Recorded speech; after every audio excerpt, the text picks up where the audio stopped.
Black hat hackers जो white hat hackers हैं उनका जस्ट उल्टा आप समझ लीजिए कि ब्लैक हैट हैकर्स क्या करते हैं, इनको किसी तरह की परमिशन, किसी तरह की मतलब कि कॉल की जरूरत नहीं पड़ती। ये किसी की परमिशन के बिना किसी के सिस्टम में, किसी के मैनेजमेंट सिस्टम में या बैंकिंग सिस्टम हो गई, किसी भी तरह का सोशल मीडिया सिस्टम हो गया, किसी भी तरह का सिस्टम हो गया, ब्लैक हैट हैकर्स क्या करते हैं, किसी के भी सिस्टम में उनकी मर्जी के बिना इंटर करते हैं और इंटर करके उनको जो भी सिक्योरिटी थ्रेट्स मिलता है, जो भी लूप होल्स मिलते हैं, उनको अपने कंट्रोल में ले लेते हैं और उनके बदले किसी तरह की पैसे की डिमांड करते हैं, जिसे हम रैंसम कहते हैं। मतलब एक रैंसम अमाउंट मांगते हैं कि आपका ये सिस्टम हैक हो चुका है, मैंने हैक कर लिया है सिस्टम को, या हमने हैक कर लिया है।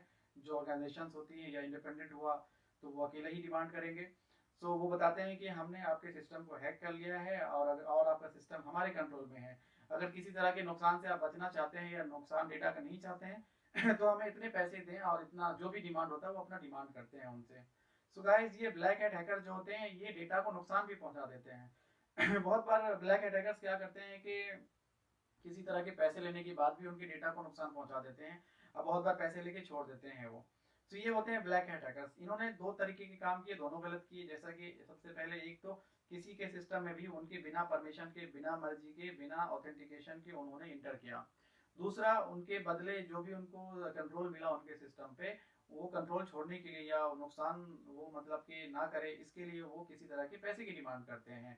और अगर पैसे दे भी दे तब भी उनके डेटा को वो डिलीट कर देते हैं, किसी तरह की मतलब कि ये दुश्मनी निकालते हैं, या किसी तरह का मतलब कि पैसे ना मिले तो नुकसान कर जाते हैं उनके सिस्टम को, किसी कंपनी के सिस्टम को। तो ये होते हैं ब्लैक हैट हैकर, जिनका काम करने का तरीका बिल्कुल गलत है, जिनकी मंशा, जिनका मकसद भी गलत होता है।